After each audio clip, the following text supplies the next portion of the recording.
Malaking hindi pagkakaintindihan. Kailangan nating linawin sandali.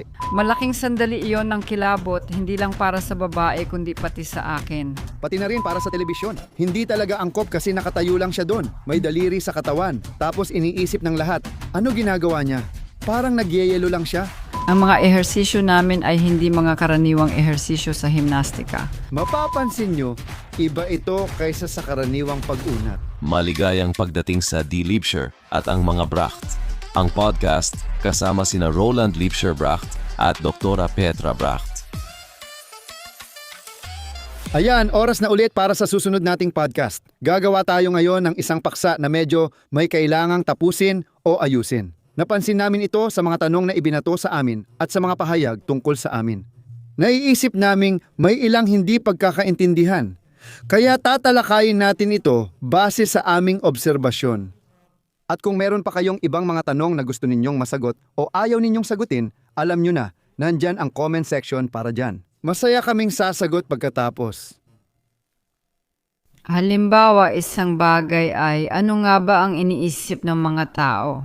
Ang mga Liebscher at Bracht ay naririnig kung ano ang ginagawa natin sa buong panahon o kaya ano nga ba ang benepisyo nito para sa kanila sa huli. Sa palagay ko, karamihan ng tao ay nakakakilala sa amin dahil nakikita nila kami sa YouTube o social media habang gumagawa ng mga ehersisyo. At ang ibig kong sabihin, may dahilan din iyon. Noong nagsimula kami sa mga ehersisyo, iyon ay noong 2015. At mula noon, nasa YouTube na rin kami. Oo, sa YouTube nga. At doon kami talaga naging sobrang kilala simula noon. Mahigit 2 milyon na ang taga-subaybay namin sa YouTube ngayon. At tingin ko, lalo pa kaming lalaki. Kamakailan lang ipinaliwanag iyon ni Soren. Sa tingin ko, sa lahat ng social media channels namin, umaabot kami ng 25 milyong views kada buwan. Kaya 25 milyon tanton. Talagang napakarami yon. Oo, sobrang dami talaga ng mga nanonood sa amin. At ang madalas na hindi napapansin dito, malinaw din naman. Kasi paano nga ba nila malalaman kung dito lang nila kami nakikilala sa ganitong mga sitwasyon? Nauna sa lahat, halos 40 taon na naming dinidevelop ang therapy na ito. Oo, therapy. Hindi lang mga ehersisyo na baka doon ninyo kami kilala, kundi therapy talaga. At ang therapy na ito ay isang bagong paraan ng paggamot sa sakit na kami mismo ang nagdevelop simula noon. Sana huwag kayong matakot, lalo na sa mga nakalimampung beses nang narinig ang kwento. Sandali para sa mga hindi pa nakakaalam nito. Oo, nagturo ako noon ng martial arts pagkatapos kong mag-aral ng industrial engineering na hindi ko natapos noong ika-12 taon. Semester sa diploma exam na nagsimula na noon. Isa rin iyang kwento na makikita saan-saan. Bakit ko ginawa yon? Ngayon, sobrang saya ko na ginawa ko yon dahil pagkatapos noon, doon na nagsimula ang martial arts. Napansin ko rin agad na may ilang galaw na nagpapabawas ng sakit kahit wala akong alam tungkol doon. Oo, hindi naman ako doktor, hindi rin ako physical therapist o manggagamot at hindi rin ako nakaranas ng ganoong training. At mabilis kong napagtanto, ang mga galaw ay angkop para mapawi ang sakit. Napagtanto ko rin, kahit na ang mga sakit na iniisip mong galing sa slip disc o osteoarthritis, kahit ang mga yon ay kadalasang kayang mapawi at mararamdaman mo ito. Bukod sa paggalaw, nakakatulong din ang pagdiin sa ilang punto para mabawasan ang sakit. May ilang tiyak at espesyal na punto, lalo na sa mga buto. Pag-uusapan pa natin ito mamaya. Oo, at pagkatapos, karamihan sa mga sakit na nararanasan ng mga tao ngayon ay malaki ang nababawasan o kaya naman ay tuluyang nawawala. Dahil na pag-uusapan ang hindi pagkakaunawaan, marami ring naniniwala rito. Isa kang mekaniko ng sasakyan at may sarili kang talyer at minsan sa talyer na yon ay bigla mong naisip, ay pwede naman tayong gumawa ng paraan laban sa sakit. Kaya kalokohan talaga kasi nag-aral ka naman ng engineering, industrial engineering na may major sa mechanical engineering at marami kang natutunan tungkol sa mekanika. Siguro saglit lang, ang ibig kong sabihin tungkol doon sa workshop na yon, may katotohanan din naman. Oo, tama yan kasi noon, nung nag-aaral pa kami, ako at ang kaibigan kong si Matias. Naka-enroll ako sa industrial engineering, siya naman sa mechanical engineering. Matapos makuha ang diploma niya, nagkaroon siya ng master na karapatan. Pagkatapos, nagtayo kami ng maliit na auto repair shop sa tabi gaya ng ginagawa ng ibang estudyante. Laging kapos sa pera, kaya ang saya na agad naming naipatupad yon. At doon nagkaroon ng hindi pagkakaintindihan na isa akong mekaniko ng sasakyan. Hindi, kasi marami kaming magagandang nagawa sa auto repair shop na yon, pero hindi talaga yon ang pinagmulan ko. Parang hobby ko lang talaga yon kasi mahilig talaga akong mag-ayos at maggawa-gawa ng kung ano-ano. Oo, meron nga akong ganun. Ngayon nga ulit, may inayos akong hose reel ng garden hose. At napapansin ko talaga na parang likas na sa akin ang mag-ayos ng mga bagay. Sigurado akong magiging magaling din sana akong surgeon kasi magaling talaga akong gumamit ng kamay sa paggawa ng mga bagay. Oo, yung magtornilyo, magliha, magputol, at gumawa ng kung ano-ano. Yun talaga ang trip ko. Ayos. Pero gaya ng sinabi ko, hindi lang naman natin ginawa ang mga ehersisyong ito, ikaw nga ang gumawa nito, kundi bahagi rin ang mga ehersisyong ito ng ibang sistema. Bahagi kasi sila ng isang teknik. Kaya kailangan pa nating ipagpatuloy ang kwento. Lalong naging malinaw na may mga partikular na ehersisyo sa paggalaw na talagang nagpapagalaw sa mga kalamnan. Ginagalaw ko ang braso ko ngayon para sa mga nakikinig ng podcast. Inilalagay ko rin ito sa gilid at hinihila pa atras para buksan ang dibdib. Lumalayo ka sa mikropono. Napakaganda talaga para sa podcast mic. Oo, balik na ulit ako ngayon. Napansin naming nakakatulong talaga ang mga galaw na ito para mabawasan ang sakit dahil madalas mabilis lang talaga ang mga ito. Ang natuklasan namin ay hindi dahil may sira sa katawan, kundi dahil masyadong mataas ang tensyon ng mga kalamnan at mga fascia. Dahil dito, napipilitan ang mga kasukasuan at gulugod na magdala ng labis na bigat. At ito ang nagdudulot ng sakit dahil napapansin ng katawan na may mali na magkakaroon ng pagkasira. At ayaw ko ng pagkasira dahil masakit ang balakang kapag ito'y sira. Noong unang panahon, naging parang hatol ng kamatayan ito dahil hindi na siya makalakad, makakain, o makatakas sa mababangis na hayop. At lahat ng iyan ay nakapaloob sa buong sistemang ito. Iyan ang aming hinala. At pagkatapos ay naging malinaw na kapag na-normalize mo ang tensyon ng mga kalamnan at mga fascia, na kadalasan ay masyadong mataas sa mga tao ngayon. Dahil sa kanilang pattern ng galaw at pagiging isang panig, madalas kusa nawawala ang sakit sa simpleng paggalaw o pag-unat. Mula rito, nabuo ang therapy na may 27 grupo ng ehersisyo para sa buong katawan. Kaya, ang therapy ay kayang gawin iyon. Lagi kong sinasabi, mula sakit ng ulo hanggang bone spur sa sakong, mula ulo hanggang paa, lahat ng maiisip ninyong sakit. Sakit ng ulo, sakit sa leeg, sakit sa balikat, sakit sa likod, pataas at pababa ng leeg, syempre pati sakit sa puwitan, sciatica at kung ano-ano pa, pati sakit sa tuhod, sakit sa paa, hallux valgus at iba pa.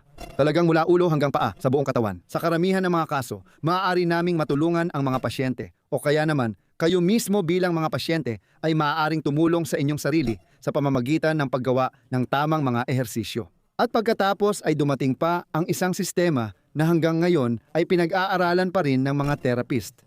Ngayon, higit 15,000 na ang mga doktor manggagamot, physical therapist, osteopath at iba pa. Na-train din namin ang ibang therapist at mga nagpalit ng profession na nais magbagong trabaho. At oo, ipinapakita nito na talagang marami kaming ginagawa. At sa therapy na ito, napaka-epektibo nito dahil natututo ang mga therapist sa amin kung paano pindutin ang mga partikular na punto. Oo, totoo, may 72 puntos sa katawan ng tao. At ito ay nasa mga buto, nakakatawang isipin, hindi sa kalamnan, hindi sa mga fascia, hindi sa mga litid, kundi sa buto, particular sa periosteum at sa periosteum. Doon natin nilalagyan ng presyon ang mga lugar na iyon na itinakda doon. At pagkatapos, ang modelo natin ay sa pamamagitan nito, mababago natin sa utak ang kontrol sa pag-igting ng mga kalamnan. Kaya makaka-relax ang mga kalamnan at magiging normal ang kanilang tensyon. Diyan nagkakaroon ng totoong reset. Ibig sabihin, inaayos ang mga pangunahing function na ito sa normal na estado at pagkatapos ay sinusubukan ito. Para sa pasyente, mas gumaan ang sakit. Karaniwan oo, dito nalalaman ng pasyente na nakakatulong ito. Pagkatapos, pwede na namin siyang hikayatin na gawin ang tamang ehersisyo para dito. Para mapanatili niya ito ng kusa at lalo pang mapatatag. upang tuluyang mawala ang mga sakit. Ngayon, alam nyo na nakabuo kami ng isang buong sistema ng therapy para sa sakit na matatagpuan sa Lipshire at Bracht. Hindi umaasa akong hindi na ito nakatago ngayon, kundi mas malinaw na kami ang gumawa nito. At gaya ng sinabi ko, napakarami naming mga therapist na na-train. At ganun lang talaga na talagang may magandang distribution ng mga therapist sa mga bansang nagsasalita ng Aleman, talagang nangyari na ito. Kaya kung gusto ninyong gumawa pa ng mas marami o gusto ninyong pumunta sa isang therapist, siguradong makakahanap kayo ng malapit sa inyo. Pero may isa pang hindi pagkakaintindihan. Sa tingin ko dapat din natin itong pag-usapan dito. Tungkol na agad sa mga ehersisyo, oo, tungkol sa mga ehersisyo, sinasabi nila, Diyos ko, ang mga ehersisyo ninyo ay parang normal lang na mga ehersisyo sa gym o mga yoga exercise, di ba? Ibig sabihin, meron na naman lahat niyan. Pero bago natin makalimutan, may isang napakahalagang bagay para sa akin. At lalo na kapag sinasabi na, itong mekaniko ng sasakyan na ito ay nag-iisip ng ganitong therapy. Kaya huwag kalimutan sa aming pamilya. Lalo na dito sa batang babae na ito. Babae. Dr. Med Petra Bracht, isang pangkalahatang manggagamot at doktor sa natural na pamamaraan ng pagpapagaling at espesyalista sa nutrisyon. Siya ang doktor namin dito. Kasi ang ibig sabihin niyan, madalas na hindi napapansin. Oo, lalo na kapag may mga kritikal na artikulo tungkol sa amin na hindi pabor sa amin. Sa kasamaang palad, may ilan ngang ganyan. Tapos nakakalimutan nila minsan ang iyong titulong doktor. Siguro dahil gusto nilang ipakita na parang walang mga totoong doktor na kasali dito. Pero talagang kasali ka dyan. Tawag talaga dyan sa pamamahayag. Sa pagsusulat, pwede mong ibaba o iangat ang isang tao tulad ng pagsulat ng Dr. Med. Petra Bracht, isang doktor, at kung gusto mong ibaba siya sa pagsusulat, isulat mo lang doon. Petra Bracht, doktora, hindi Hindi pa nga. doktora, oo, pwede ko rin namang tanggalin yon. Oo, tama. Pati nga yung doktora tinatanggal na. Para hindi na magmukhang may ibig sabihin pa. Baka kasi isipin ng iba na may mahalagang medikal na dahilan sa likod nun. Oo, pero para rin sa inyo. Para maintindihan ninyo. Nagkita kami para buuin ang therapy na ito. Malinaw yan. Kasi natuklasan ko yan sa mga klasiko na ang galaw ay may ganitong epekto. Pero ang gawing therapy at gawing sistematiko ito, iba na yon. Nagawa lang namin yon ng magkasama kasi kailangan ko talagang i-check palagi. Paano po ba yon, doktora, kapag ganito at ganyan? Tapos walang katapusang mga diskusyon. Paminsan-minsan ginagalang niya ako at tinatawag na kayo na nakakatuwa. Haha, biro lang yon. Aha, sige. Hindi mo na naman naintindihan? Hindi ko talaga naintindihan. Diyos ko, ayos lang naman, pero naintindihan nyo naman sigurado. Sige, sige. Pero ngayon, balik tayo ulit sa mga ehersisyo na ito na talagang mga ehersisyo lang sa katawan o yoga. Oo, malaking hindi pagkakaintindihan. Kailangan natin itong linawin. Bakit? Maraming daan-daang. Kung hindi man libo-libong stretching o body exercises na ginagawa sa katawan. Pero naisip nyo na ba kung bakit hindi talaga ginagamit ng tama ang mga stretching na ito? Laban sa sakit? Oo, pati sa yoga. Madalas isipin ng iba na ang yoga ay para sa paggamot ng sakit. Hindi talaga. Ito ay isang espiritual na sistema. At may mga posisyon sa yoga. Mga posisyon na nakakatulong magpabawas ng sakit. Maganda ang yoga, pero may ilan ding nakakaramdam ng sakit habang ginagawa ito. Hindi ibig sabihin nito na masama ang yoga. Oo, mahal ko ang yoga at ako mismo ay nagpa-practice ng Hatha Yoga. Habang ginagawa ko ito, marami akong natututunang mahahalagang aral para sa sarili ko. Sa huli, dapat ninyong maintindihan na maraming uri ng sistema ng paggalaw na may kasamang pag-unat. Bawat isa ay may sariling layunin. At para doon, magaganda talaga ang mga iyon. Meron yan. Maraming magagandang bagay, hindi ko na kailangang isa-isahin. Kilala nyo ba ang Pilates? At marami pang iba na iba-iba rin. Pero hindi naman kami basta kumuha ng isang sistema. Kumbaga, kundi napansin namin ang mga ganitong galaw. May kaugnayan ang mga yon sa sakit ng balikat at itong stretch, pati yung isa pa ay para sa sakit ng likod. Doon nagsimula ang mga unang aplikasyon, mahigit 38 taon na ang nakalipas. Sinabi ko sa mga estudyante, kung may problema ka sa balikat, subukan mong iswing ang braso paatras sa gilid. Galing ito sa martial arts, kaya dapat ganoon din ang pag-iisip sa koleksyon ng mga galaw na ito. Alin sa mga galaw ang konektado sa mga uri ng sakit? Palagi bang napupuno? At doon, nagkaroon din ng mga kontak. Siyempre, maraming doktor at pisyoterapista ang nagsanay gamit iyon at ng self-defense, isang mahirap na galaw.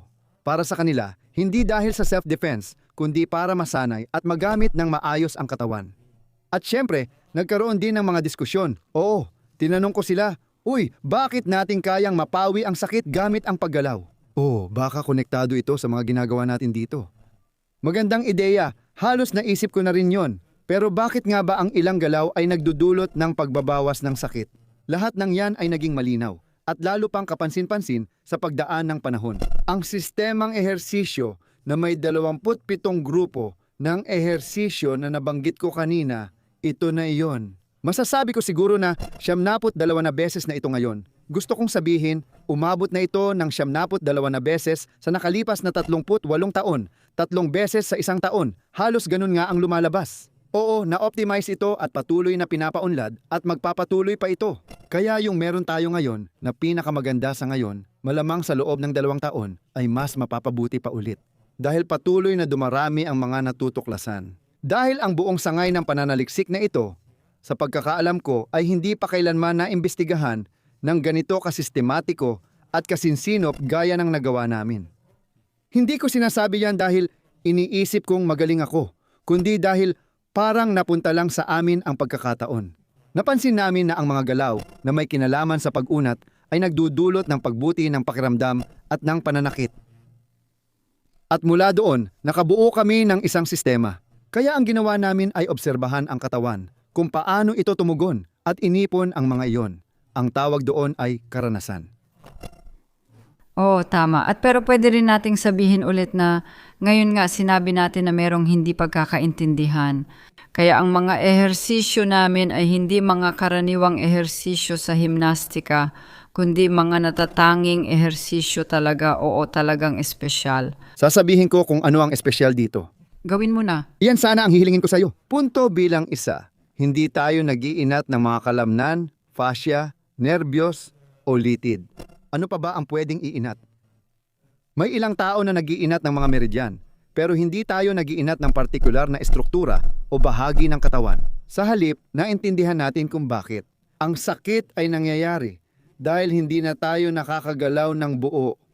At sa lahat ng bahagi kung saan kulang ang galaw, kulang din ang ilang pag-unat ng mga kalamnan na konektado sa galaw na iyon. Ito ang dahilan kung bakit lalo umiikli ang kalamnan at nagkakaroon ng sobrang tensyon. Kapag naibalik mo ang mga kulang na anggulo sa galaw, maibabalik mo rin ang mga posibilidad ng paggalaw. Pagkatapos, inilalatag ng mga kalamnan ito at unti-unting nawawala ang sakit, parang natutunaw na yelo sa araw. Sa karamihan ng mga kaso, may mga pagbubukod gaya ng lagi sa mga tao. Oo, pero sa karamihan ng mga kaso, ganun talaga. At dahil dito, kaya rin sobrang laki ng kasikatan namin. Kasi talagang gumagana ito, napapansin ng mga tao sa YouTube. Baka napansin mo na rin ito bilang tagapakinig, lalaki man o babae. Talagang epektibo ito kahit may injury, arthrosis o iba pa. At iyon ang dahilan kung bakit namin ito, kung bakit namin ito naipalaganap ng ganoon. Oo, at masasabi rin natin agad na ang aming therapy ay hindi trigger point therapy, hindi ito akupresura, at hindi rin ito fasting therapy, kundi isang natatanging uri ng therapy. At naiiba rin ito. At kung makakatanggap kayo ng Liebscher at Bracht na therapy o hindi, maaari ninyong malaman.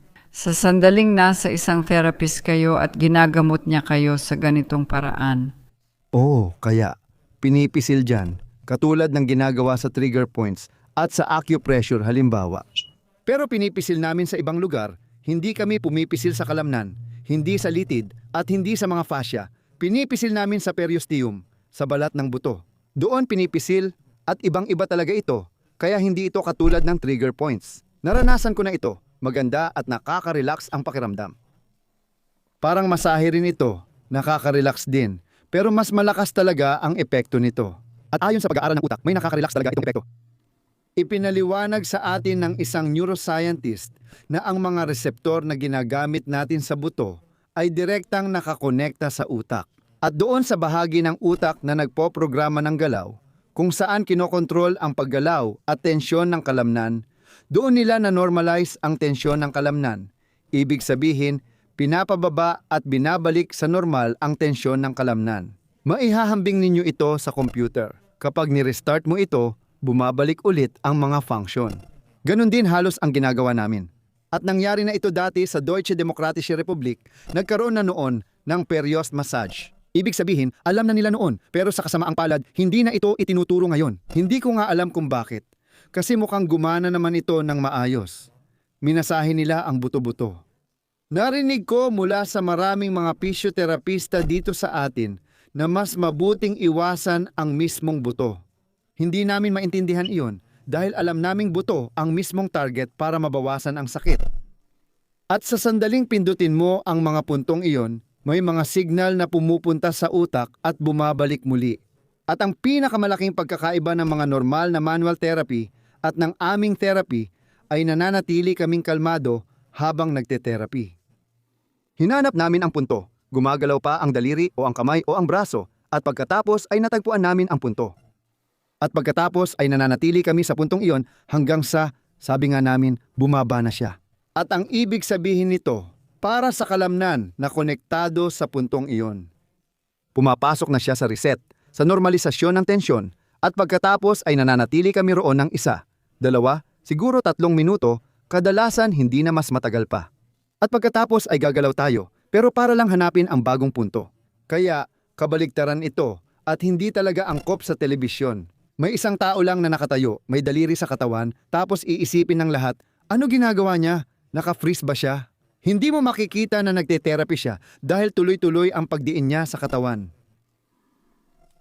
At sa sandaling mangyari na yon, sa bawat sakit, pinipisil namin ang 5 hanggang 12 punto, depende sa kaya ng pasyente. Tumatagal ito ng mga 15 minuto, 20 minuto, minsan 25 minuto.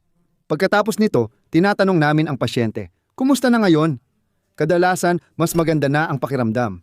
Malinaw itong katangian dahil nakakamit na agad namin sa unang gamutan. Dahil hindi kami nagtatrabaho sa hardware, nagtatrabaho kami sa software. Kaya naiisip nyo ba ang computer na hindi na gumagana, na mali ang takbo? Hindi namin binubuksan yon at nagpapalit ng mga board o kung ano paman, kundi ginagamit lang namin ang mga utos sa pagprogram gamit ang mga pindutan, yon ang mga punto sa mga buto, at doon namin pinoprograma ang ating sistema ng paggalaw mula sa mga tensyon, pinoprograma namin ito muli. Yan ang pagkakaiba ng aming therapy kumpara sa marami pang iba. Hindi ko pa natapos kanina ang pagkakaiba ng aming mga ehersisyo sa marami pang iba.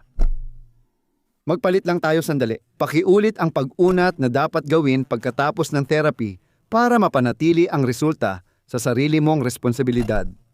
Kapag nag-uunat tayo, nag-iiba ang pakiramdam natin sa oras. Pamilyar naman ang karamihan sa mga pag-unat na ito. Minsan, sandali lang itataas ng coach sa football ang binti. Minsan dito, minsan 10 segundo doon. Hindi, lagi tayong nag-uunat ng 2 minuto. Bakit natin ito ginagawa? Dahil ang mga kalamnan at pati na rin ang mga fascia na gusto nating pahabain ng tuloy-tuloy, doon pa lang talaga nagsisimulang gumalaw. Pagkatapos ng kalahating minuto, ibig sabihin pagkatapos ng 30 segundo, kung titigil na ako o kahit 20 segundo pa lang, hindi ko talaga mararating yung parte na yon. Doon pa lang may bumibigay na ng maayos at saka tuloy-tuloy ang epekto. At pagkatapos ng 2 minuto, meron kang sobrang ganda na balanse ng oras at intensity. O mas tamang sabihin, balanse ng oras at bisa, kung saan sa loob ng 2 minuto ay marami ka nang naaabot. Para lang mabigyan ko kayo ng ideya, kung ikukumpara ko, kung mag-stretch kayo ng mga 20 segundo, gawin nyo yon ng 5 beses sunod-sunod mula sa 100% ng epekto na pwedeng makuha. Sa pag-stretch, para sa akin, nasa 80 hanggang 100% na agad ang makukuha mo sa loob ng mga 2 hanggang 2.5 minuto. At dahil ang pag-stretch ay nagpapabuti lang ng isang bahagi ng function ng kalamnan, nagdagdag pa kami ng strength training dahil syempre mahalaga rin ang lakas pagdating sa mga kalamnan. Ibig sabihin, hindi lang tayo nag-i-stretch sa loob ng 2 minuto. Mag-i-stretch muna tayo ng 30 segundo ng pasibo. Tapos magkokontrata tayo ng buong lakas, maximum na lakas, laban sa nakastretch na kalamnan. Oo, tama. At dahil doon mas malalim, mas masinsin at mas lumalawak pa ang pag-stretch. At pagkatapos, sa ikatlong 30 segundo, paulit-ulit nating pinipiga o kinokontrata ang kalamnan. Dahil alam natin na kung saan may sakit, dahil na rin sa limitadong galaw na lalo pang nalilimitahan kapag may sakit, halos hindi na naiaangat o naigagalaw ang braso. At sa sandaling mangyari iyon, natural na bumabagal ang metabolismo. Dahil malaking bahagi ng metabolismo ay nangyayari kapag gumagalaw ang mga kalamnan at nagkakaroon ng blood pump effect. Kailangan din ng galaw sa pagitan ng mga selula. Kung wala iyon, nabubulok ang mga hindi dapat naroon at hindi na ilalabas ng katawan. Pasensya na, hindi ako gumamit ng medikal na termino ngayon, mas gusto ko kasing isipin ito sa larawan. Parang isang lawa iyon na may mga halamang gumagapang, kung saan napupunta lahat ng dumi at naiipit hanggang sa wala ng gumagalaw at lahat ay nabubulok at nagiging hindi kanais-nais. At doon natin pinapasok ang galaw. Sa ikatlong 30 segundo at sa ikaapat na 30 segundo, may mangyayari pang mas maganda. Gagawa pa tayo ng ibang lakas na ehersisyo na tinatawag na aktibong pag-unat. Ngayon, kapag hinihila natin ang braso paatras gamit ang kalamnan sa likod ng balikat, napapalayo natin ang mga kalamnan sa harap ng balikat gaya ng dibdib. At ito ay may napaka-espesyal na epekto. Ito nga iyon. Ang mga kasukasuan ay pinakamainam at hindi madaling masira kapag ang mga kalamnan sa magkabilang panig ay mahusay na nagtutulungan. At ang pagtutulungang ito ng mga kalamnan sa paligid ng kasukasuan ay pinapabuti gamit ang aktibong pag-unat na ito.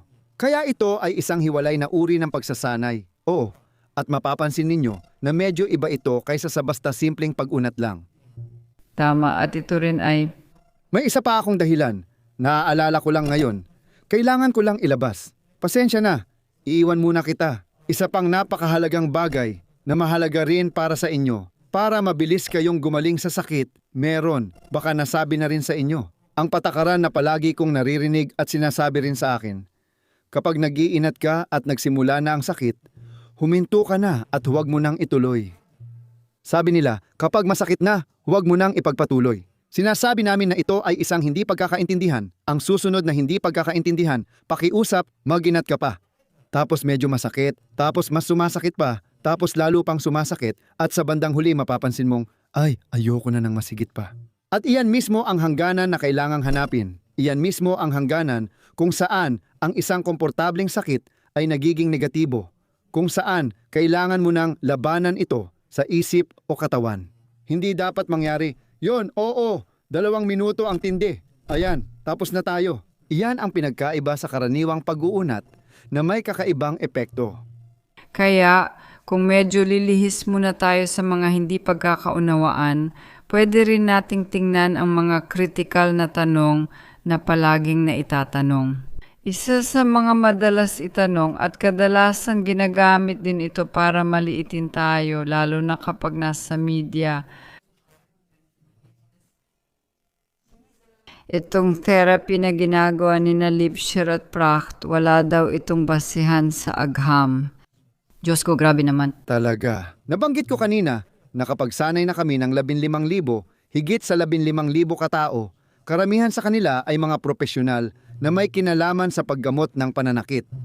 Talaga bang naniniwala kayo? May naniniwala ba talaga na ang isang sistema na hindi batay sa agham, na hindi gumagana, na hindi tumutupad sa pangako nito, ay matututuhan ng napakaraming tao? Sa YouTube, 2.1M subscribers ang aktibong nag-eehersisyo. Sinusulat pa nila ito kahit saan. Basahin nyo ang mga komento. Para sa akin, ito ang pinakamalaking pag-aral. Itong milyon-milyong komento na nandoon na nagpapatunay lang na ang mga iniaalok namin, ang sinasabi namin sa mga tao na gawin nila, ay talagang gumagana. At gumawa na rin kami ng isang pag-aaral. Talagang maganda ang naging resulta namin at nagsagawa kami ng isang pag-aaral tungkol sa tuhod sa malaking ospital ng aksidente sa Salzburg kasama si Dr. Ekberg Ritter. At iyon ay isa. Ano nga ba tawag doon? Isang paunang pag-aaral? Pilot study? Isang pilot study? Tama. May 21 kaming pasyente doon, pero may isa na umatras. Kaya 20 na lang ang natira, base sa aking pagkakaalala. Na-publish din iyon. Siguro dapat ilagay natin ang link sa ibaba para makita ninyo. Ano bang masasabi ko? Napakaganda noon kaya sinabi ni Ekberg, Roland, saan ko ba dapat i-publish ito? Walang maniniwala sa atin. kasi may tinatawag na knee score na nagsasabi kung gaano kabigat ang dinaranas, sakit at pagkasira ng tuhod. Ang knee score ay karaniwan kung saan 100 ang pinakamalala at 0 ang perpekto. Sa tingin ko, kay Pan ay nasa 8-0, 8-2, 8-5, kaya medyo masama lahat ng tuhod. Kalahati ng 20 katao ay nakaschedule na sa operasyon. Para sa murang prosthesis sa tuhod, wala ni isa ang nagpagawa. Sasabihin ko na agad, ganoon talaga sa kahit anong kaso. Pagkatapos ng 6 na linggong iyon, sa tingin ko 3 beses itong ginamot at ginawa ang mga ehersisyo. Maganda at regular na ginawa ang mga ehersisyo sa ilalim ng gabay. Pagkatapos, mula 80 puntos bumaba ang score ng tuhod ko sa mga 19 o 17 yata. At sinabi ni Ekberg, walang pamamaraan na kayang gawin iyon. Tingnan natin, pero pagkatapos ay napunta ito sa Austrian Pain News. O parang ganun ang tawag doon. Sa tingin ko, gaya ng sinabi ko, ginagawa namin ito. Maaari ninyong basahin ang link sa ibaba. Na-publish na ba ang pag-aaral? Oo, pero nagkaroon ng kontrobersya at sinasabing mali talaga ang pag-aaral na ito. At kasali doon si Liebscher. At ginawa lang nila iyon bilang pabor sa kanya. At kung ano-ano pa, lahat ng meron kami. Salamat sa Diyos, ang klinika ng aksidente mismo ang nagpondo ng pag-aaral. Kung hindi, lagi nilang sinasabi, kami nagpondo niyan.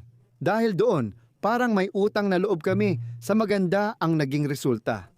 Hindi kami gumagawa ng sariling pag-aaral dahil lagi nilang sinasabi na bayad lang yan, walang silbi. Wala na ring halaga ang mga yon dahil kami mismo ang nagbayad para doon. Para lang ipakilala kayo sa mundong ito. Oo, sa lahat ng mga patibong na meron dito. At pero balik tayo ulit, ito ang pinakamalaking pag-aaral, ang pinakamalaking obserbasyon. Kung ano ang nangyayari sa mga sakit, meron din naman tayong ideya. Bukod sa nangyayari sa YouTube na medyo subjective, may mga bagay din kaming objectively na obserbahan sa training. Nabanggit ko na, napakahalaga ito. Nabanggit ko na kami ay nakapagsanay na ng mahigit 15,000 katao. At itong 15,000 katao na ito, sila ay may mga humigit kumulang. Naranasan nila ang 18,000 kaso ng pananakit, kaya karamihan ay may higit sa isang kondisyon. Sa loob ng mahabang taon, mula 2007 hanggang ngayon. Di ko alam ang pinakabagong numero, pero sa ganoong saklaw umiikot ang datos. Pagkatapos, nagkaroon kami ng pangunahing pagsasanay na 4 na araw lang at personal na dadalo. Sa 4 na araw na iyon, ang daming nangyari. Ang daming nangyayari doon. Isipin ninyo yung mga taong pumupunta. Lahat sila ay mga espesyalista sa sakit, mga taong may kinalaman sa paghawak ng sakit. Tumutulong silang magpagaling ng iba, pero sila rin ay may sariling sakit. At higit pa sa isang sakit ang nararanasan ng bawat kalahok sa pagsasanay at ng matagal na naming binabantayan ang mga pangyayari nitong 4 na araw. Karamihan sa mga sakit matapos ang 4 na araw ay nasa 0 hanggang 30%. Isang medyo mas maliit na bahagi pero kapansin-pansin pa rin. Higit sa 3 kapat ay ganap na walang nararamdamang sakit kahit na dati ay may mga taon o dekada silang may nararamdamang sakit. Naalala mo ba yung mga magagandang nangyari noon? May naisip ka bang isa ngayon? Napakaraming magagandang bagay kaya hindi ko alam kung saan ako magsisimula. Talagang bawat pagkakataon sa bawat pagsasanay ay napakaganda, ang saya-sayang panoorin yon. At ngayon kami mismo ay nagsasagawa ulit ng mga pagsasanay ng harapan. At noong nagsimula ulit kami pagkatapos ng mahabang panahon ng pahinga dahil sa corona, talagang napakasarap sa pakiramdam. Ayun. Sa huli, makita na karamihan sa mga tao ay umuuwi na halos wala ng sakit. Talagang hindi ka panipaniwala iyon. Hanggang ngayon ay hindi pa rin ako makapaniwala. At dahil doon, kahit na may kaunting kritisismo o minsan may mga kakaibang tanong na natatanggap namin, nababayaran naman lahat ng iyon ng ganitong karanasan kasi wala nang mas hihigit pa roon. Makita at marinig kung paano madaling maalis ang sakit at bumalik muli sa agham. Nagpasya kami na sa ngayon ay hindi mo na kami gagawa ng mga pag-aaral o kahit papaano walang pag-aaral na kami mismo ang magpopondo dahil sa mga sinabi ni Roland. Baka may universidad na lumapit at sabihin gusto nila ng pag-aaral kasama kami. Bukas kami dyan, magandang paanyaya yan. Pwede nyo ba kaming sabihan? Handa kaming gawin yon at syempre gusto rin naming isagawa ito. Pero base sa buong approach namin, sa buong modelo ng pagbuo ng sakit, at pati na rin sa posibilidad kung paano ito ginagamot gamit ang mga ehersisyo, gaya ng dinevelop mo, maraming pag-aaral tungkol dito. Ngayon, kailangan lang talagang sabihin yan. Maraming kaalaman tungkol sa pag-unat at sakit. Napakahalaga ng pag-unat at pag-unat kapag may sakit. Ganon din kahalaga kung bakit kailangan mong mag-unat ng mas matagal. Meron pang ibang bagay. Ngayon, alam na rin natin kung ano ang ginagawa ng pag-unat sa biochemistry ng ating katawan. Yan talaga ang isang bagay na napakakapana-panabik. Pero darating din yan sa susunod. Tuloy lang tayo dito gaya ng sabi ko. Marami na talagang mga bagay dyan na napatunayan na ng agham. Hindi na talaga kailangan ng marami pang gawin dyan. Sa huli, Kayo na may isa sa aming mga libro, kung ang kasinungalingan tungkol sa arthrosis o aklat tungkol sa likod-man. Pakibuklat ninyo, inayos namin pareho. Nang napansin namin, maganda ring banggitin ang mga pag-aaral, kaya pakibrowse ninyo yon. Sa dulo ng 2 librong ito, may tinatayang 15 pahina na puno ng mga pag-aaral na eksaktong nagpapatunay sa mga sinasabi namin. may naalala ako bigla na sobrang mahalaga. Sinulat namin ang kasinungalingan tungkol sa arthros dahil naniniwala kaming hindi arthros mismo ang sanhi ng sakit. At sinabi namin na ang kartilago na nawawala na kapag may arthros. Depende sa antas ng arthros ng pasyente, ang kartilago ay maaaring muling mag-regenerate at muling mabuo. Kumusta? May mga pag-aaral tungkol dyan, mga totoong matitibay na pag-aaral. Pero walang nakakakilala sa mga ito. Walang nakakakilala sa mga ito. Nakakagulat at hindi malilimutan.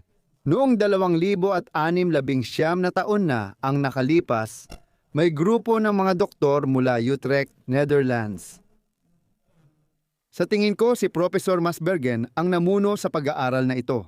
Ilalagay namin ang link sa ibaba para mabasa ninyo.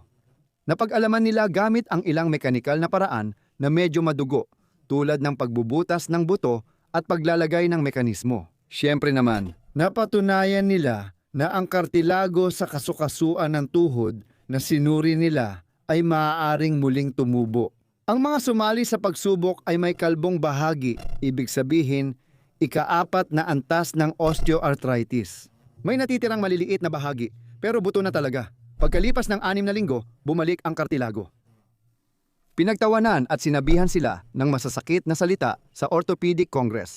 Puro negatibo ang reaksyon.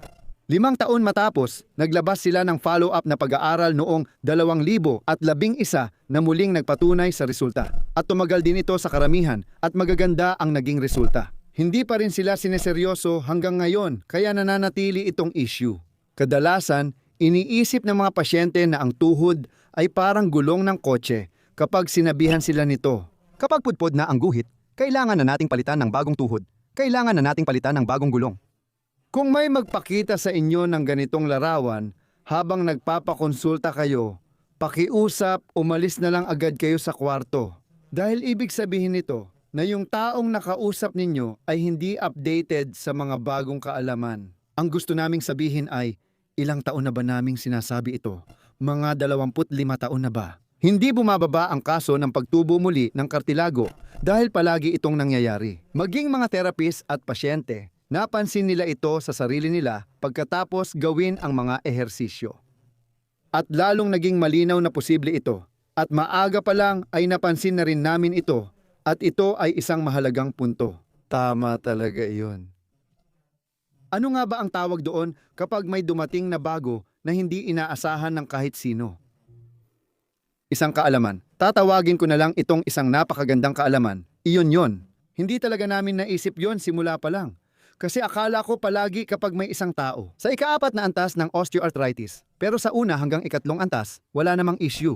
Kasi kailangan ninyong malaman, ang kartilago ay walang pain receptors. Kaya ang osteoarthritis ay hindi talaga masakit ayon sa definition. May mga nagsasabi na may mga pamamaga sa paligid at kung ano-ano pa, pero pilit lang nilang pinapalusot iyon. Pero ang osteoarthritis na ika-4 na antas, ibig sabihin buto sa buto na. At doon meron talagang pain receptors. At naisip ko, kung mababawasan ang pressure sa pamamagitan ng pagpapababa ng muscle tension, baka mas gumaan ang pakiramdam. Siguro kalahati ng sakit, oo, pero agad naming napansin. Umaabot pa nga ito hanggang sa wala na, hanggang 30 oo. Kaya maliit na lang ang natitirang sakit at mabilis pa. Kahit ganun, at lalo pa itong bumubuti. Siyempre, pinatibay din nito ang aming teorya na hindi ang estruktura o ang pagkasira ng estruktura ang nagdudulot ng sakit sa estruktura, kundi ang sobrang tensyon ng mga kalamnan ang dahilan nito. Iyan ang tunay na dahilan. Oo, ang naalala ko lang ay isang halimbawa ng paghahambing mula sa karaniwang medisina. Naalala ko pa, nagkaroon kami ng pag-uusap noon kasama ang isang mananaliksik ng mitokondria. Ang mitokondria ay ang mga tagagawa ng enerhiya ng katawan at doon kami nagtalakayan. Pinag-uusapan namin kung gaano kahalaga ang mitokondria. Sabi niya, unti-unting nababawasan ang mitokondria habang tumatagal ang buhay. Kaya mo bang ipaliwanag ito? Naalala ko pa ang pag-uusap na iyon na habang tumatagal ang buhay ay unti-unting nababawasan ang mga ito at kapag naubos na, tapos na rin ang buhay. Hindi ako naniniwala doon kasi tayo ay mga buhay na sistema. At kapag ginawa natin ang tama, sigurado akong pwedeng muling mabuo ang mga mitokondria. Hindi. Yan ang sinasabi ng agham. Gusto ko lang sabihin.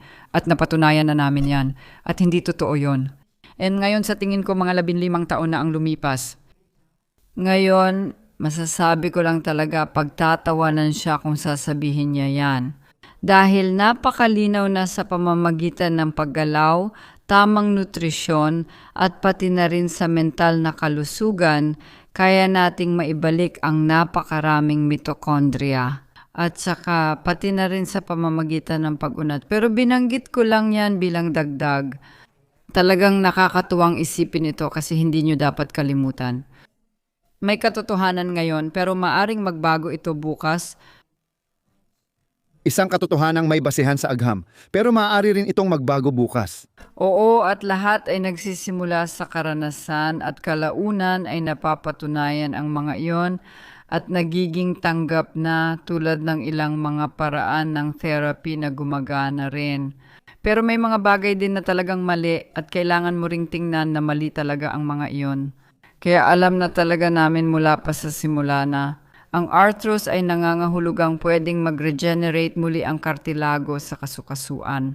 At ito ay yung tamang kartilago, hindi yung pamalit lang, kundi yung talagang gumaganang kartilago. At iyon ay... Kamakailan ay kumikislap na hyalin na kartilago. Tama, sige. Isa pa, gusto ko ring medyo ma-rehabilitate ang sarili ko. At saka, may mga pagkakataon noon na napunta tayo sa alanganin dahil may mga tao na bumabatikos sa atin. Minsan gumawa ako ng video tungkol sa paningin, kung gaano ito kaganda, may magagawa ba rito at iba pa. At pagkatapos, ganito ang nangyari na kami ay... Hindi ko masyadong pinag-isipan, nilagay ko lang sa video at sinabi, ganito at ganoon ang ehersisyo sa mata. At posible talaga na may mangyari doon. At ginamit iyon bilang dahilan para atakihin kami ng husto. At oo, tungkol sa paningin, hindi raw talaga pwede iyon. At kung para saan daw iyon, at kung ano-ano pa. At alam na ngayon na ang paningin ay may malaking kinalaman din sa kondisyon ng tensyon ng mga kalamnan. At bawat paaralan ng paningin, baka alam ninyo, maraming mga paaralan ng paningin na inaalok din ng mga ophthalmologista. Kumbaga isang pagsasanay sa paningin para mapabuti sa kahit anong paraan ang kakayahan ng mga mata na makakita ng mga bagay. At para lang doon sa mga hindi makaintindi nito. Ang mga eyeball na nandito sa loob, ginagabayan niya ng mga kalamnan at itong mga kalamnan na nandito sa loob. Pwede ring umikli at magkaroon ng sobrang tensyon ang mga yan, katulad ng mga kalamnan na nagpapagalaw sa braso at sa mga binti. At sa sandaling tumingin lang tayo sa mga screen. At malaking bagay yan. Tumitingin lang tayo sa mga screen at hindi na natin ginagalaw ang ating mga mata. Sinasabi ko palagi, ikumpara nyo ang sitwasyon, naglalaro kayo ng tennis, di ba? Hindi. Nanonood kayo ng laro ng tennis at may dalawang naglalaro doon. Tapos pinapanood at sinusundan nyo ang bola, pataas, pababa, kaliwa, kanan. Kumikilos ang ulo at mga mata, laging may galaw doon. Oo, kadalasan ngayon pinapanood na lang sa television or screen ang tennis. Ano nga ba ginagawa natin doon? Nakaupo lang tayo doon ng matagal. Ang tennis ay tumatagal ng 2 at 3 oras lang kahit mahaba ang laro. At walang gumagalaw pati mga mata. At ang kalamnan ng silyari na siyang nag-aayos ng lente na kayang baguhin ang focal length ng lente ay naninigas lahat iyon. Isipin ninyo, tinaas ninyo ang kanang braso sa tamang anggulo, pinatigas ng kaunti at hinawakan ng 3 oras. Pagkatapos ng 3 oras, siguradong sasakit ang siko ninyo at mahihirapan kayong igalaw ang braso dahil hindi sanay ang kalamnan ninyo. Minsan naiisip ko, paano natitiis ng mga mata lahat ng ginagawa sa kanila ngayon? Kapag ang mga kalamnan na nakapalibot sa eyeball ay umiikli, hinihila nila ang eyeball at bahagyang nagpapaplat nito. Ibig sabihin, mula bilog nagiging mas patag ang hugis. Siyempre, malinaw din na kapag ganoon, nagbabago ang anggulo ng pagbaluktot ng liwanag at ang distansya sa pagitan ng lente at ng retina, kung saan naipapakita ang imahe. Ipapaliwanag ko, opinyon ko lang ito, hindi siyentipiko, pero wala akong pakialam. Iyan ang obserbasyon na maaaring magdulot ng farsightedness dahil sa edad. At kapag inunat mo ulit ito, madalas naming makita na may mga tao na gumanda ang paningin, na dati hindi malinaw sa kanila. Kaya ako'y nag-iingat. Napapansin nyo na hindi ako madaling batikusin. Mga obserbasyon lang ito na nakita ko at ibinabahagi ko. Ire-recommenda ko ito sa lahat. Sa oven, huwag kayong magtiwala sa kung ano-anong pag-aaral, sa kung ano-anong libro, sa kung ano-anong video, sa kung ano-anong kwento. Huwag kayong magtiwala sa akin. Okay, Petra. Mga batang lalaki ang nag-integrate. Kasi mas mabuti, wala na kayong pakialam kung sino man ang may ibang opinyon tungkol dyan. Kapag nag-ehersisyo kayo sa mata, mas malinaw o komportable ang paningin at hindi na masyadong mahapdi ang mga mata. Magtiwala sa katawan at tuloy lang ang ehersisyo, yun lang ang mahalaga. At ito ay mga bagay na paulit-ulit na lumalabas, kung saan mayroong lumang kaalaman, at ang lumang kaalaman ay parang, Arthros, kaya ko bang pagalingin? At lahat ng nabanggit mo, hindi na muling nabubuo ang mga mitochondria, pero kapag may ibang karanasan, lumalabas na posible pala. Iba pala kaysa sinabi ng agham, at pagkatapos ay may bagong agham na nabubuo, at ang landas na yan ay walang katapusan. Madalas, ang totoo ngayon, kahit siyentipiko, pwedeng maging mali kinabukasan. Napapalitan ito ng bagong kaalaman at pinagtitibay muli, kaya nagiging bagong siyentipikong opinyon. Ano nga ulit ang pangalan niya? Siya yung nagmasid kung bakit namamatay ang mga bata. Semmelweis. Semmelweis, ikwento mo naman sandali. Oo, isa yan sa mga kwento na palagi akong napapaisip kasi talagang tumatak din sa akin yun. Isa siyang doktor na napansin lang na ang mga mediko ay nagsasagawa ng autopsy at sinusuri kung bakit namatay ang isang tao. Na pagkatapos noon, halimbawa, pupunta sila sa isang babae sa delivery room at tinutulungan nilang manganak ang babaeng iyon. Ibig sabihin, dinala lang nila ang kanilang mga kamay na hindi hinugasan at lahat ng masasamang at mapanganib na bakterya na nasa kanilang mga kamay ay naipasa nila sa babae at sa bagong silang na sanggol.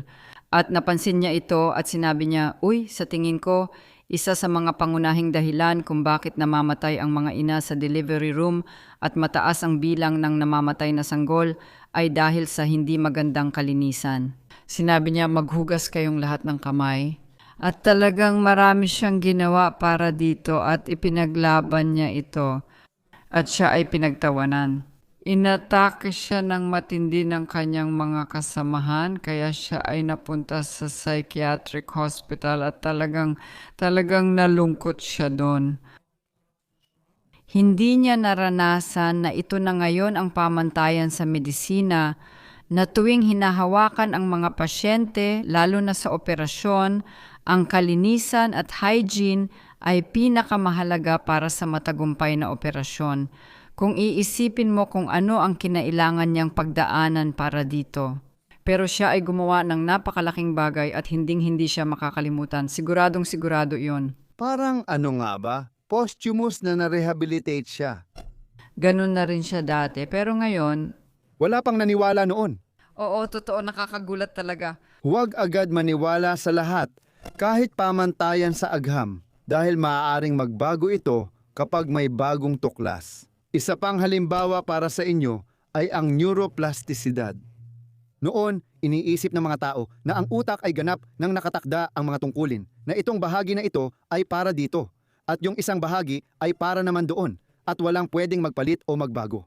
Ngayon, alam na natin na ang utak marami na talagang nakatakda. Pero kapag nasugatan ang utak, kapag may aksidente o digmaan at may bahagi ng utak na di magamit, pwedeng lumipat ang tungkulin nito sa ibang bahagi. Ang tawag dito ay neuroplasticidad. Ito ay ganap na bagong tuklas na. Mga 20 o 30 taon lang ang nakalipas, ay pinagtatawanan pa at tinatawag na walang kwentang haka-haka na hindi siyentipiko. Pero ngayon, pwede talaga nating pag-usapan ito ng matagal. Lalo na sa pananaliksik tungkol sa mahabang buhay, napakaraming bagay na natuklasan na ngayon na dati ay pinagtatawanan lang, tulad na lang ng kahalagahan ng kalusugan ng bituka. Dati pinagtatawanan lang yan at sinasabing kalokohan lang para sa mga naturopath. Ngayon, ang microbiome ang pangunahing paksa ng pananaliksik sa medisina, kaya nakakatuwang pag-aralan. Manatili kayong bukas ang isipan, yan ang nais naming iparating sa inyo.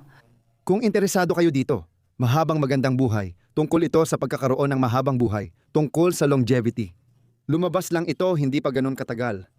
At isang bagong libro, sa tingin mo? Oo, syempre, oo, kailangan mong sabihin yan. Kailangan mo talagang banggitin yan, kahit kaunting promo para sa bagong libro natin. Kung gusto mong mabuhay ng matagal at maayos, dapat mong basahin yan. Sa isang napakasimpleng dahilan, ito ay longevity para sa lahat. Isang mahabang buhay para sa lahat, na walang gastos. Maliban sa impormasyon. Paano ako dapat gumalaw? Ano ang dapat kong kainin? Oo, at ano ang dapat kong gawin sa aking paghinga at sa aking mental na kalusugan?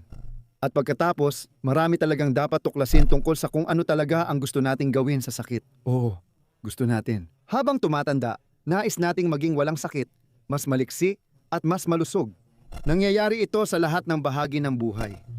Pero meron pa tayong isa. Bumalik kay... Sa ating orihinal, doon mismo nagkaroon ng kaunting pagkabigla. Kasi baka narinig nyo na rin, matagal ko na itong ginagawa. Ilang taon ko nang ikinukwento sa mga video, talumpati, at libro na ito ang pinakamainam. Dapat ding matulog ang babae nang nakatihaya sa medyo matigas na kutsyon, walang unan. Bakit? Dahil sa sandaling ang grabidad ay kumikilos sa atin sa buong araw, lalong lumalala ang ating postura. Kapag ginamit mo ang gabi para itama at iunat ang iyong katawan, kung anuman ang umikli sa buong araw, mas magigising kang mas maganda. Kaya, hindi pa rin ganoon katagal. Inilabas namin ang unan, dati kutsyon lang. Ngayon pati unan inilabas na namin. At biglang naglabas sina Liebscher at Bracht ng unan, kahit na si Roland ay matagal nang nagsasabing matulog ng walang unan. Ano ba ang dahilan nito? Isa rin ba itong malaking hindi pagkakaintindihan? Oo, ang dami talagang ipinapalagay dyan, pero hindi. Napakasimple lang talaga.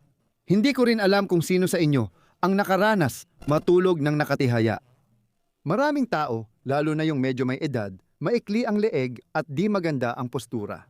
Kapag humiga sila ng nakatihaya, napapatingala ng sobra ang ulo nila kasi masyadong maikli yung likod, kaya hindi nila mailalagay ng tuwid ang ulo nila. Simple lang ang pagsubok. Kapag humiga kayo ng maayos ang postura, dapat pantay lang ang baba at noo, hindi mas mataas. Kadalasan, mas mataas ang baba kaysa noo dahil nakatingala ang ulo. At ang pagwawasto nito ay matagal bago magawa, lalo na kung medyo may edad ka na. Oo, pero sulit naman talaga kasi bawat milimetro ng pag-unat sa mga kalamnan ng batok, sobrang ganda para sa pakiramdam ng leeg. Lalo na rin kapag may pagkahilo na walang ibang dahilan. Kapag may ganyang problema, talagang makakatulong na iligtas ka ng pag-unat ulit ng lahat.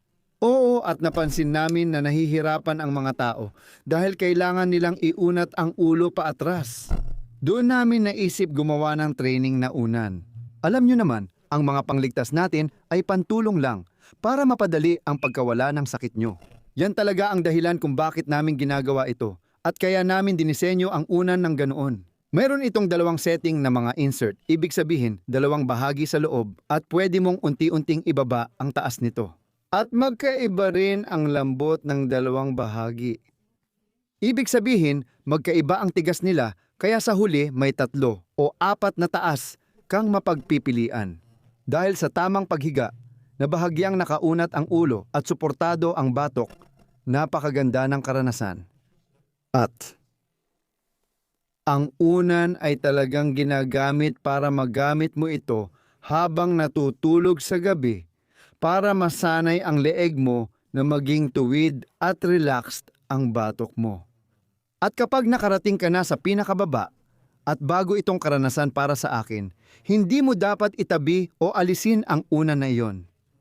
Dahil napansin ko, pwede ninyong subukan iyon. Humiga kayo mag-isa sa kutsyon at pagkatapos ay lumubog ng malalim sa isang maliit at malambot na piraso ng unan para ang ulo ninyo, sa tingin ko, ay mga 5 milimetro lang ang taas mula sa kutsyon. At mapapansin ninyo na ang ulo ay sobrang baba, pero tama lang para mapanatili ang linya at maayos ang pagkakaayos ng katawan. Sa kanyang estruktura, dahil sa tabi ng ulo ay medyo mas mataas pa ang unan kasi hindi ito nadidiin doon. Doon, may malambot at suportadong pakiramdam. Mas komportable kaysa malayang nakahiga na mas malikot ang ulo.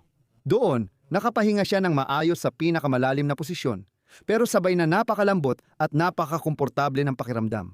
Oh, at iyon ang dahilan kung bakit ginawa ang unan na ito. Para sa mga hindi makaintindi na sinasabi ni Roland na matulog ng walang unan tapos ngayon ay naglabas kami ng unan. Oo, ginawa namin yon at okay naman ito. Dahil ngayon na maaari na tayong pumunta sa isa pang punto ng kritisismo. Dahil sinasabi rin ng iba na ginagawa lang namin lahat ng ito para lang kumita ng pera. Oo, pasensya na, pero malinaw ang punto ko rito. Galing ako sa inhinyeriyang mekanikal, mahilig akong mag-imbento at mag-eksperimento para pagandahin ang mga sistema. At kung ano ang ginagawa namin doon. Lahat ng produkto sa shop namin ay para mapabilis ang paggaling ninyo, mapadali ang pagpasok sa ehersisyo at mapabuti ang performance ninyo. May mga ehersisyong magagawa lang gamit ang strap at hindi posible kung wala ito. Iyan ang dahilan kung bakit namin dinevelop ang lahat ng mga pantulong na ito at sobrang ipinagmamalaki ko iyon. Oo, gusto ko lang din sabihin dito na kumikita kami ng pera at para sa akin ay ayos lang iyon. Siyempre, kaya hayaan mo silang gawin yon hanggang sa... May isa pang kwento na palaging lumilitaw. At ano ang dahilan kung bakit ang ilan mga propesyon, lalo na ang mga doktor at mga pisyo ay may nakahandang opinyon tungkol sa ating trabaho? Kahit hindi pa nila ito nasusubukan? At medyo nababaliw talaga ako doon kung magiging tapat ako kasi sa totoo lang, pwede lang naman akong magsalita tungkol sa isang bagay na nasubukan ko na. Oo, pero naiintindihan ko. Naiintindihan ko talaga. May pag-unawa talaga ako dyan.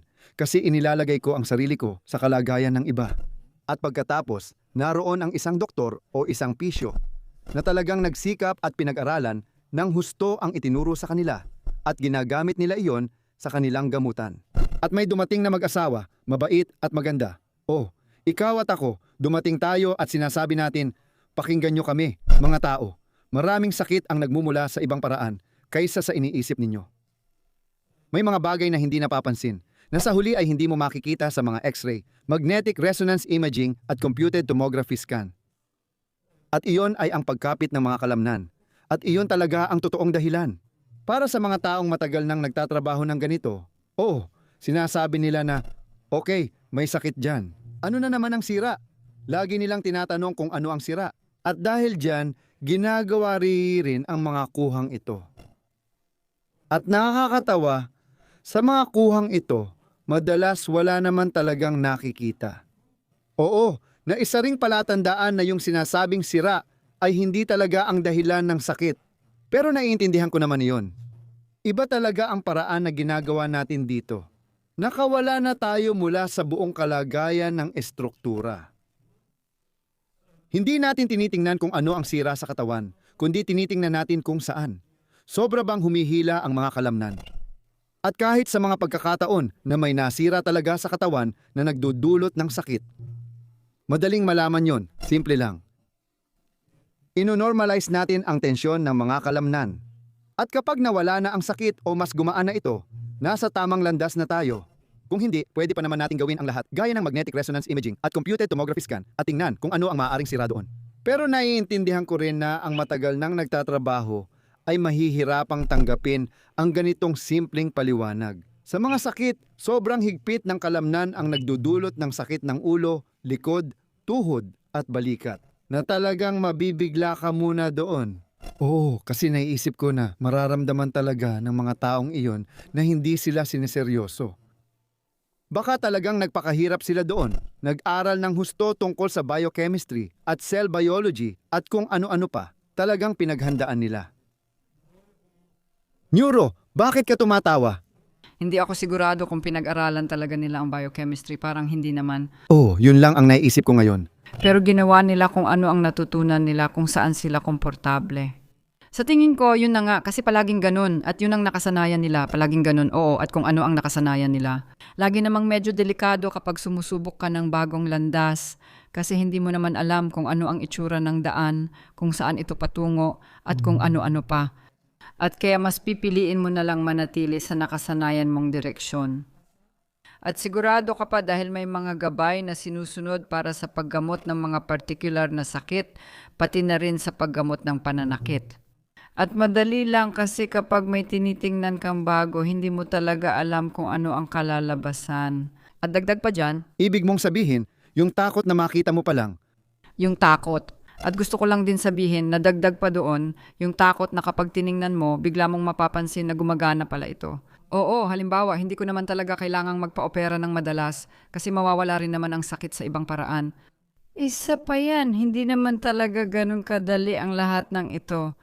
Kaya sana mas maganda kung maisama na ito sa curriculum sa universidad at maituro na rin sa mga magiging doktor at mga babaeng doktor sa hinaharap. Kung ganoon, magkakaroon sila ng kumpiyansa, malalaman nila ito at makakapagdesisyon. Lalo na mapapaikli natin ang mga pila, makakatipid tayo ng maraming gastos at magagamit natin ang ganitong multimodal na modelo. Na mayroon din naman kung saan ang isang doktor ay kasama ang isang pisyo, isang psychotherapist at isang neurologist. At sino-sino ang mga kasali dyan? Idadagdag lang ba ng isa pang posisyon? Iyon ay isang tao na gumagawa ng therapy laban sa pagnanakaw at therapy para sa karangyaan. At pagkatapos ay basta sasabihin na sa lahat ng mga karanasan ng sakit, unang-una ay isang paggamot at therapy laban sa pagnanakaw at para sa karangyaan. At sa 8 o 9 sa 10, nagiging matagumpay sila. Iyan ang aming mga numero. Sa totoo lang, napakasubhetibo, hindi siyentipiko ang aming mga numero, mga karanasan namin iyon. Malalaman ng mga iyon na ayos lang sa 8 ito ngayon. Pwede nilang gawin ang kanilang mga ehersisyo. At naaalagaan na sila, hindi na nila kailangan ng gamot, hindi na nila kailangan ng operasyon, wala ng gastos na lalabas pa. Kaya naman, napaka-interesante nito para sa mga kompanya ng siguro sa kalusugan, lalo na kung talagang interesado silang magtipid ng pera. At sa mga kaso na hindi ito nagiging epektibo, pwede namang subukan ang ibang paraan. Hanggang sa operasyon, kung saan maraming bahagi ang pinapalitan at lahat ng maaaring makatulong, pero huwag agad magpalit kung simpleng ehersisyo lang ang makakatulong. At iyon ang aming mungkahi. Sa sandaling iyon, magiging ibang-iba na ang mundo. Kaya naman, isang panawagan muli sa mga bumabatikos sa amin nang hindi pa man nila nararanasan o nagkakaroon ng karanasan. Ano talagang ginagawa nila? Sa palagay ko, kung gagamitin mo ang tamang pag-iisip, hindi mo dapat ginagawa yon. Hindi mo dapat husgahan ang di mo nauunawaan, lalo na kung natatakot ka lang. Sa huli, sino nga ba ang tinutukoy dito? 'Di ba? Ang mahalaga ay ang mga pasyente. Ano ba talaga ang gusto nating lahat? Pati kayo na mga doktor, pisyo o manggagamot. Gusto natin talagang tumulong sa abot ng makakaya. At kung may 2 tao na tulad namin na dahil sa magandang pagkakataon ay natuklasan ito, na may isa pang paraan para sa napakaraming uri ng sakit, para mawala ito sa isang natural na paraan. Subukan natin ito at kapag sinubukan natin, nakapagpatikim na tayo sa 15,000 katao. Lahat ng dumaan sa training namin ay natuwa. Wala pa akong nakilalang nagsabing, alam ko na lahat yan. O hindi ba? Hindi totoo yon. Nakita lang nila ang nangyayari sa pagsasanay at napansin na gumagana ito. Kaya naman, malaking pakiusap, magbigay lang ng opinyon tungkol sa ginagawa namin kung talagang alam nyo kung ano ang ginagawa namin. At hindi lang base sa sabi-sabi. At may sinabi ka kanina, gusto ko sanang magdagdag patungkol doon. Kung talagang interesado ang mga health insurance na maging mas malusog ang kanilang mga miyembro, siguradong susuportahan nila ito pero sa ngayon hindi pa nila ginagawa. Pero hindi iyon totoo dahil sa totoo lang, meron kaming mga prevention courses na inaalok namin mula sa Libshare at Pract at sinasagot iyon ng mga health insurance. Gusto ko lang sabihin yan. Kaya siguro alam na nila o baka alam na rin nila kung gaano kaganda ang mga ehersisyo namin na pwedeng gawin ng mga tao para sa pag-iwas. Pero pwede rin kapag may nararamdaman ng sakit. At dahil doon, nakakakuha sila ng napakalaking tulong. And anong mga kurso para sa pag-iwas? Ewan ko, baka pwede rin nating ilagay ang link sa ibaba kahit anong link papunta sa kursong pang-prevention. Meron na tayong ilan ngayon. Sa tingin ko, may kursong pang-prevention tayo. Para sa likod, tuhod, balikat, at mga fascia. Kaya tingnan nyo kami. Marami na ring naipon. Dapat ay makita nyo rin yan balang araw sa aming website. Hindi ko masasabi ngayon kung saan eksakto, pero tingnan nyo na lang doon kasi nandoon na yung modelo. Pinaplano na rin kung paano ito palalakihin pa sa hinaharap. Tama, may tanong at tinanong mo rin ako kanina. May naaalala ka ba yung talagang espesyal? May tanong mula sa inyo, nagkaroon na ba ng mga pagkakataon na lubos ninyong nabigla ang mga tao dahil sa isang aha moment? Sa totoo lang, iyon yung mga sandali na pati kami o ako mismo ay nagulat din. Ngayon, dalawang bagay agad ang naisip ko. Noong may pasyenteng tumawag sa klinika dahil sa matinding sakit ng likod, ipinasok siya agad.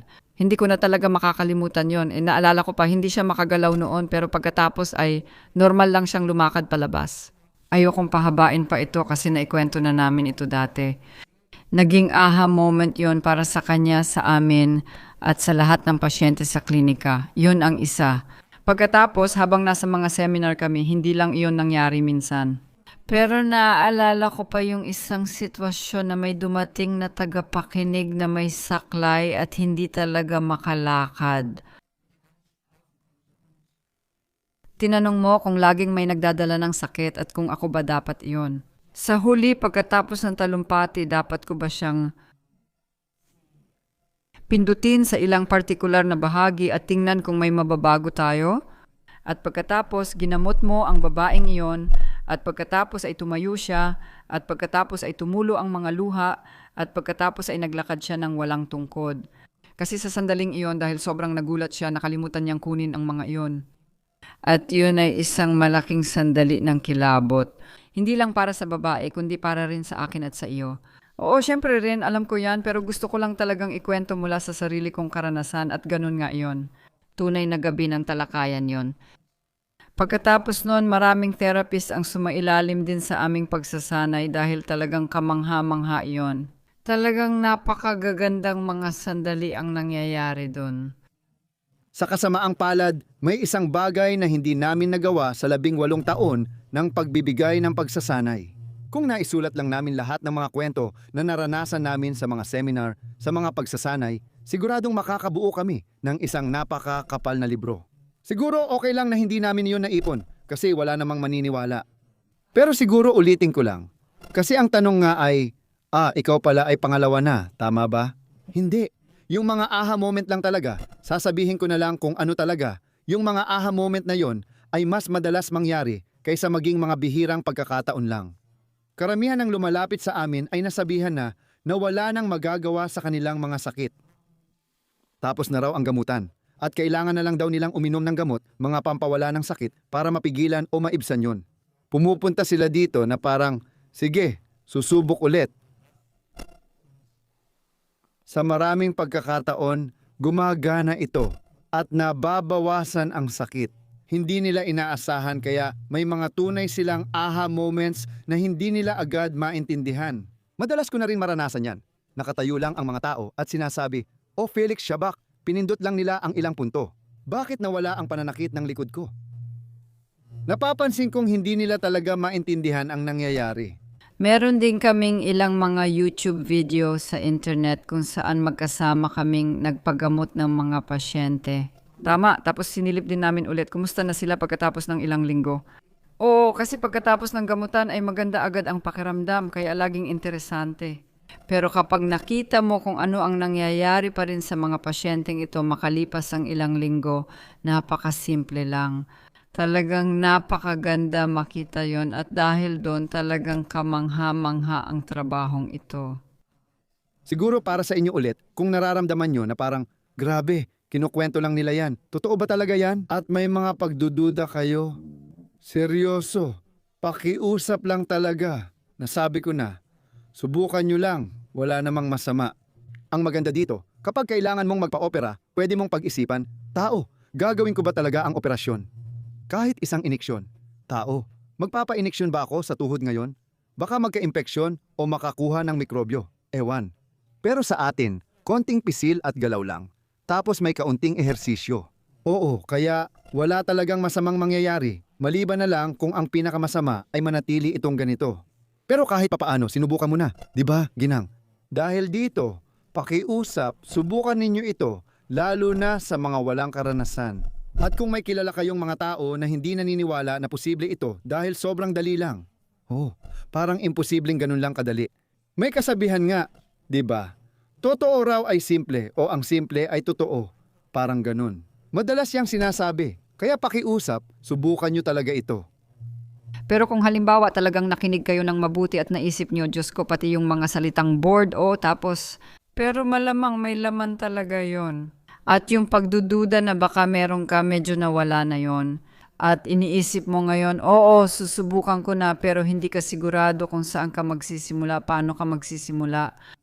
Marami tayong tulong na maibibigay, kaya siguro dapat nating balikan kung ano ang meron tayo. Isa rin itong kabuuan, kumbaga. Nagsisimula na ito. Kahit simpleng input, malaking tulong na rin. Ang problema, naghahanap lang kayo sa social media ng ehersisyo na sa tingin nyo bagay sa nararamdaman nyong sakit, tapos ginagawa agad. YouTube o kaya Instagram at TikTok at ano pa ba ang iba? Facebook? Facebook kahit saan, makikita nyo ang mga ehersisyong ito ng libre at gawin nyo lang at wala na kayong ibang kailangan. Oo, mapapansin nyo kung nakakatulong at pwede kayong magpatuloy kung oo. At kung may gusto ng mas maraming impormasyon at kaunting pamamaraan.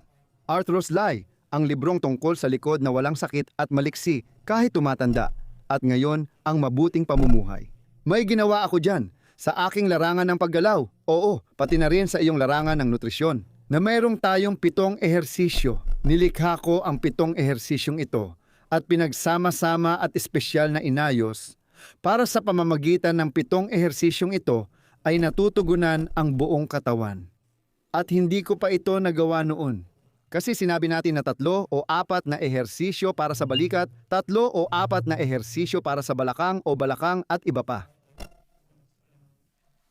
Basahin ninyo sa mga librong ito. Siyempre, may kaunting halaga ito.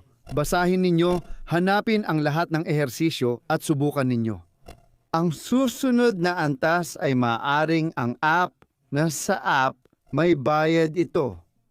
Maliit lang talaga ang halaga ni hindi ko alam ang presyo nito. Sa tingin ko, mga €9 lang kada buwan kaya sobrang liit ng gastos. Pero ang pangunahing layunin ng lahat ng tao na sabay-sabay na nagsasanay doon ay habang tumatanda sila, mas maging maliksi sila at mas kaunti ang mararamdamang sakit.